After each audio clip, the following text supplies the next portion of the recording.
They say intelligence is a gift, but like every gift, it comes wrapped in invisible traps. Because the smarter the mind, the easier it becomes to believe it's invincible. And that's where it all begins. The slow, quiet fall from brilliance to blindness. History is filled with the ashes of geniuses who collapsed under the weight of their own intellect. They built empires of thought, but forgot to question the builder. They won arguments, but lost themselves. They knew everything except how little they truly knew. This is the paradox of intelligence, the cruel twist where thinking too much, knowing too much, and believing too deeply in your own mind becomes the very thing that destroys it. Marcus Aurelius warned, "It is impossible for a man to learn what he thinks he already knows." And that single line captures the entire tragedy. Because the moment the mind decides it's certain, it stops growing. Certainty feels powerful, but beneath it, growth dies quietly. The intelligent mind is trained to find patterns, to analyze, to win. But winning comes with a cost. Each victory whispers a lie. You're right again. And slowly, that whisper becomes identity. You stop questioning. You start defending. You stop listening. You start lecturing. You stop learning. You start proving. And in that shift, intelligence, once a tool, becomes a weapon turned inward. Ego sneaks in wearing the mask of logic. You start to confuse intelligence with wisdom, confidence with clarity. The world becomes a mirror that only reflects your opinions back to you. Every disagreement feels like an attack. Every correction feels like an insult. You aren't searching for truth anymore, only for validation. Seneca said, "The greatest obstacle to living is expectancy, which hangs upon tomorrow and loses today." Replace tomorrow with being right, and you'll see the modern version of that wisdom. We spend our lives proving instead of perceiving. We want to be right more than we want to understand. For intelligent people, thought is both a superpower and a curse. The same analytical mind that solves complex problems can also create them from nothing. You replay every decision. You imagine every possible outcome. You run mental simulations so detailed that life starts to feel like theory instead of experience. You hesitate, not because you don't know what to do, but because you know too many ways things could go wrong. And so, intelligence becomes paralysis. Wisdom, on the other hand, acts. It knows that certainty is rare, but still chooses to move forward with clarity and courage. Marcus Aurelius wrote in his Meditations, "If it is not right, do not do it. If it is not true, do not say it." Notice he didn't say, "Think about it forever." He said, "Do it." Because the Stoic path isn't about endless analysis, it's about alignment between what you think, say, and do. The wise don't chase perfection in thought. They seek harmony in action. Ego doesn't shout, it whispers. It hides behind phrases like, "I already know this. I've read about that. I've figured it out." But wisdom requires unlearning. It's the humility to say, "Maybe I don't know enough." Intelligence wants to win debates. Wisdom wants to win peace. An intelligent person might dominate a room with words, but a wise person can change a life with silence. Seneca wrote, "It is a rough road that leads to the heights of greatness." Ego avoids that road. It wants the shortcut, the comfort of superiority. Wisdom, however, embraces the discomfort of doubt because it knows doubt is the birthplace of understanding. The ego-driven mind seeks applause. The wise mind seeks awareness. The difference is subtle, but it defines the entire journey of growth. The human brain craves certainty. It wants to know where it stands, who it is, what's true, and what's false. Uncertainty feels like danger. So the intelligent mind builds mental castles, systems, beliefs, identities to protect itself. But what happens when those castles become prisons? The Stoics warned about this. Certainty is seductive because it feels like control, but control is an illusion. Every time we cling to being right, we close the door on what could be. We stop seeing reality and start defending our version of it. In the Stoic world, this was called the disease of opinion. The cure? To live in alignment with reason, but without arrogance. To hold beliefs gently, ready to update them the moment truth arrives. Because wisdom isn't about having answers, it's about asking better questions. Intelligence can build machines. Wisdom decides how to use them. Intelligence can understand emotions.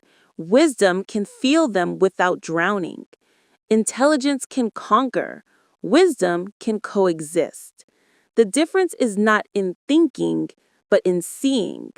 Wisdom is perception refined by humility. You can be intelligent and still live foolishly. You can be a scholar of philosophy and still fail at peace, because knowledge changes what you think. Wisdom changes how you live. The Stoics understood this balance deeply.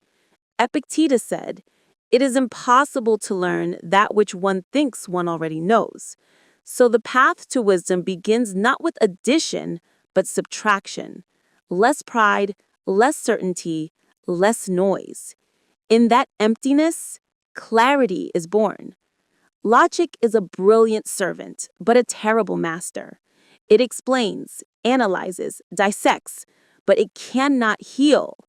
You can reason your way through the universe and still fail to understand yourself. You can win every argument and lose every relationship, because logic alone cannot capture the complexity of being human.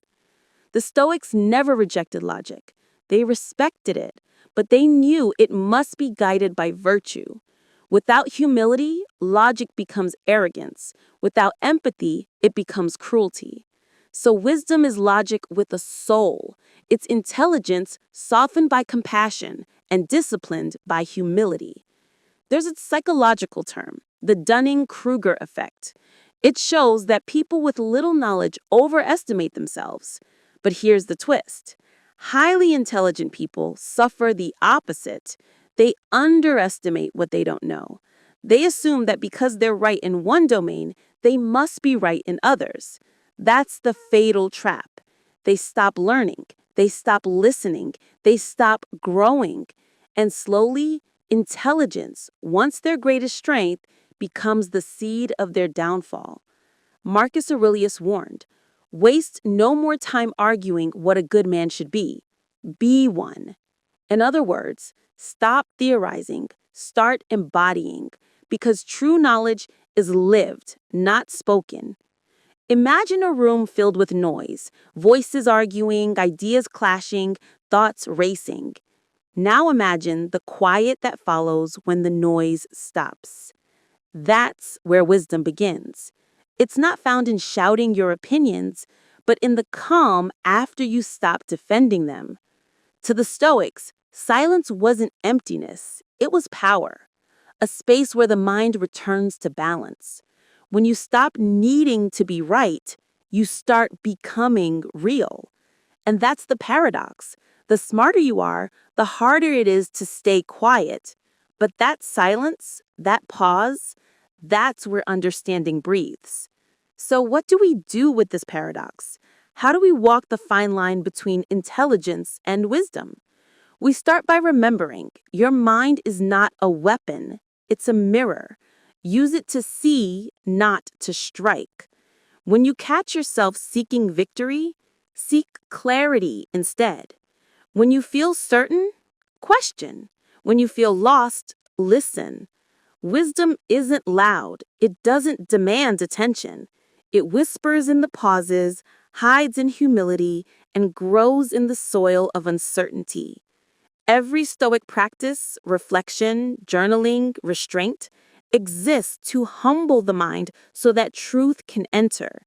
Because the goal isn't to be the smartest in the room, it's to be the most open, the one who listens deeply, thinks slowly, acts wisely. And that's the beginning of the transformation. Certainty is seductive. It feels like clarity, control, safety. The mind loves it because uncertainty feels like chaos. But the truth is, the more certain you become, the more blind you grow. Certainty gives the illusion of knowing while quietly suffocating curiosity, the very thing that keeps intelligence alive. The Stoics warned about this. Marcus Aurelius wrote, "Everything we hear is an opinion, not a fact. Everything we see is a perspective, not the truth." Yet most people live as if their opinions were laws of nature. They don't realize that certainty is not knowledge. It's a form of comfort, a soft blanket for the anxious mind. And comfort, when clung to, becomes a cage.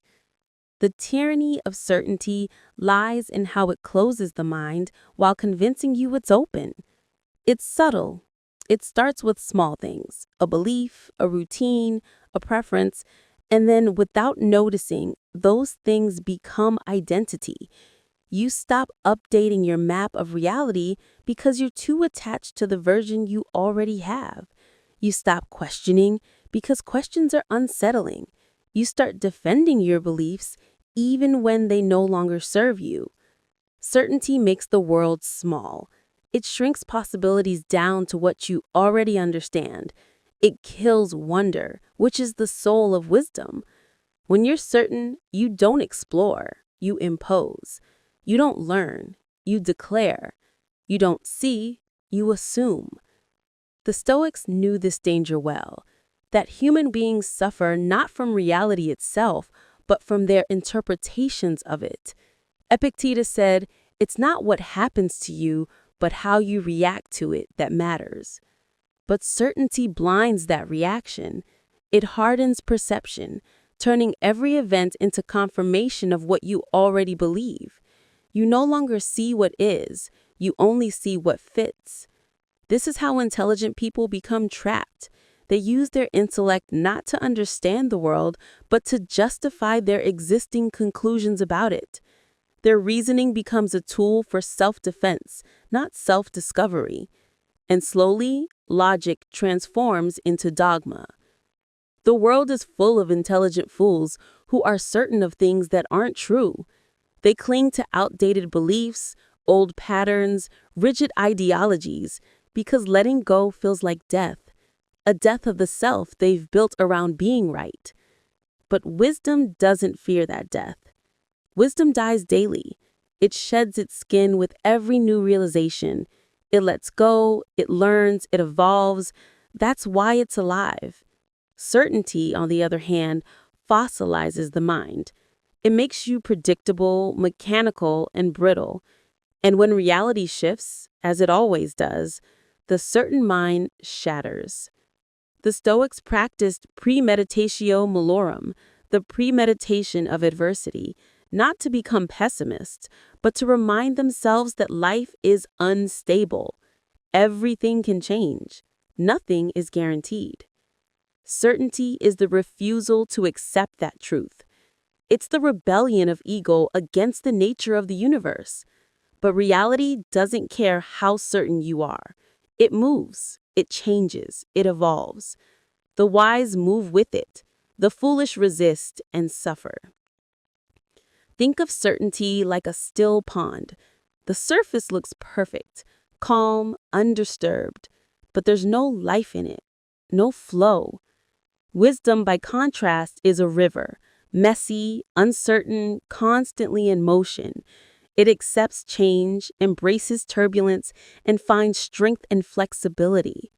Marcus Aurelius compared the mind of a wise person to a rock struck by waves. It stands firm, and the raging sea falls still around it. But the rock isn't certain. It's stable through understanding, not ignorance. Certainty is fragile because it cannot adapt. Wisdom is strong because it can. The difference between them is subtle but profound. Certainty insists, wisdom inquires. Certainty defends, wisdom observes. Certainty ends the conversation, wisdom keeps it alive. There's a story from Zen philosophy about a scholar who visited a master to learn about enlightenment. The master served him tea. As the scholar spoke endlessly about his knowledge and beliefs, the master kept pouring until the cup overflowed. The scholar exclaimed, "Stop! The cup is full." The master replied, "Exactly. You cannot fill a cup that is already full." That's the essence of certainty.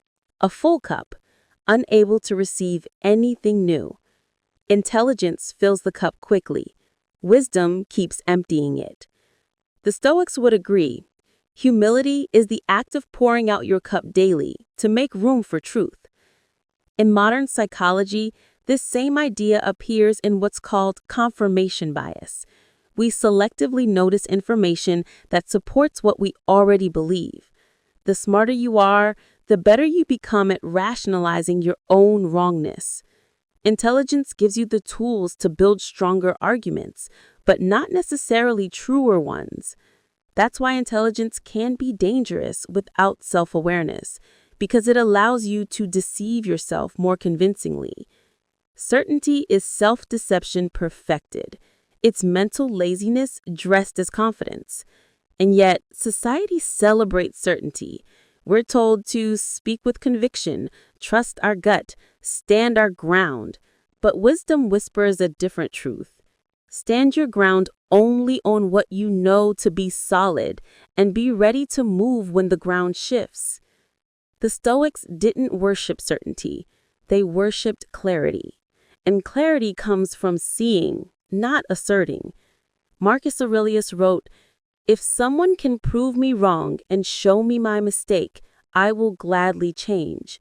For I seek the truth, which has never harmed anyone. It is only persistence in self-deception that does harm." That sentence is one of the most radical expressions of humility ever written by an emperor. Imagine a leader today saying those words. The power of Stoicism lies in that willingness to be wrong, because being wrong is how you grow. Certainty blocks that. It kills curiosity, and curiosity is the oxygen of the mind. Without it, intelligence suffocates. The tyranny of certainty also operates in relationships. When we believe we already understand someone fully, we stop listening. We replace their reality with our assumptions. We react to the story we've created about them, not the person in front of us. That's how certainty breeds distance. In love, friendship, even between nations, it replaces empathy with ego. Wisdom, on the other hand, listens without an agenda. It asks, what if I'm missing something? That single question can save relationships, careers, and entire civilizations. But it requires humility, the courage to not know. To embrace uncertainty is to embrace life itself, because life is change. Every breath you take is an act of surrender to that truth. The Stoics didn't seek to eliminate uncertainty, they sought to master their response to it. They called this practice amor fati, love of fate. It means loving what happens not because it's perfect, but because it's real. Certainty rejects reality when it doesn't match its beliefs. Wisdom embraces it, even when it hurts. That's why wise people seem calm amid chaos, not because they have all the answers, but because they've stopped needing them. There's a deeper irony in all of this. Certainty feels like strength, but it's actually fear. It's the fear of being wrong, exposed, vulnerable. The fear of uncertainty is the fear of losing control, but control was never ours to begin with. Epictetus reminded his students of this constantly. Some things are in our control and others are not. Certainty confuses the two. It tries to control what can't be controlled, the opinions of others, the outcomes of events, the nature of truth. Wisdom accepts what is within reach, one's own judgment, attitude, and actions, and releases everything else. That's freedom. The Stoics practiced detachment not because they were cold or emotionless, but because they understood the futility of clinging. Certainty is clinging. It's gripping your ideas so tightly that they begin to strangle you. When you loosen your grip, you discover a new kind of power, not the power of control, but the power of flow. You stop forcing the world to fit your beliefs and start to allow it to teach you. This is the quiet confidence of wisdom. It doesn't demand the world to be different. It simply adapts to what is. So how do we escape the tyranny of certainty? By asking better questions. By noticing when we start defending instead of exploring. By catching ourselves when we say, "I know," and replacing it with, "I could be wrong." By surrounding ourselves with people who challenge us instead of comfort us. By reading not to confirm what we think, but to disturb it. By practicing the art of unlearning, the discipline of letting go of what no longer serves truth. Marcus Aurelius once reflected, "You always own the option of having no opinion." That's liberation in its purest form. You don't need to have an opinion on everything. You don't need to always be right. Sometimes silence is the highest form of intelligence, because silence leaves space for understanding to emerge. The Stoics often journaled at night, not to record their certainty, but to question their assumptions. What did I do wrong? What could I have done better? What truth did I miss today? That's how wisdom is built. Not through answers, but through reflection. In a world obsessed with being right, be the one who seeks to understand. In a world that rewards confidence, practice curiosity. In a world that fears doubt, fall in love with it. Because doubt is not the enemy of truth, it's the beginning of it. Certainty is a closed door. Doubt is an open window. One traps you in what you think you know. The other invites you to see beyond it. So let your mind be a river, not a pond. Let it flow, question, and evolve. Empty your cup each day so it can be filled again. When you find yourself clinging to your beliefs, ask, am I protecting truth or just protecting my ego? When you feel sure, pause. When you feel lost, listen. When you feel the need to argue, understand instead. That's the Stoic way, not to crush uncertainty, but to walk with it, learn from it, and be transformed by it. Because wisdom doesn't live in the walls of certainty.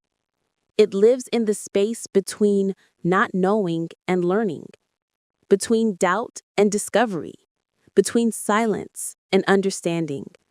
And the moment you accept that you don't know everything, that's the moment you start to see everything.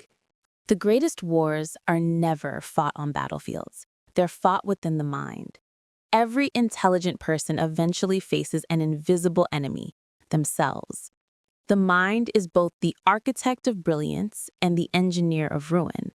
It can build empires of thought or prisons of perception. And the deeper you go into understanding it, the more you realize. The real conflict isn't between logic and ignorance, but between logic and emotion, ego and awareness, bias and truth. Intelligence gives you the power to think clearly, but emotion gives meaning to that clarity.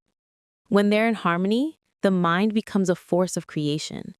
When they're at war, even the sharpest intellect collapses into confusion. The Stoics knew this intimately. They believed the goal of philosophy wasn't to suppress emotion, but to master it, to understand it, guide it, and integrate it. Seneca wrote, "We suffer more in imagination than in reality." That single sentence exposes the root of our struggle. Our emotions, left unchecked, distort reality until we're fighting ghosts we created ourselves. Emotions are powerful teachers, but terrible masters. Anger convinces you that destruction is justice. Fear disguises itself as caution. Pride pretends to be confidence. Even love, when poisoned by attachment, turns into possession. These forces live inside us, quietly influencing how we think, what we believe, and how we act, often without our awareness. Intelligence can identify patterns, but it cannot see what it refuses to feel. Wisdom begins when you stop running from emotion and start listening to it without surrendering to it. Marcus Aurelius wrote nightly in his journal, not to appear wise, but to dissect his own mind. What passion moved me today?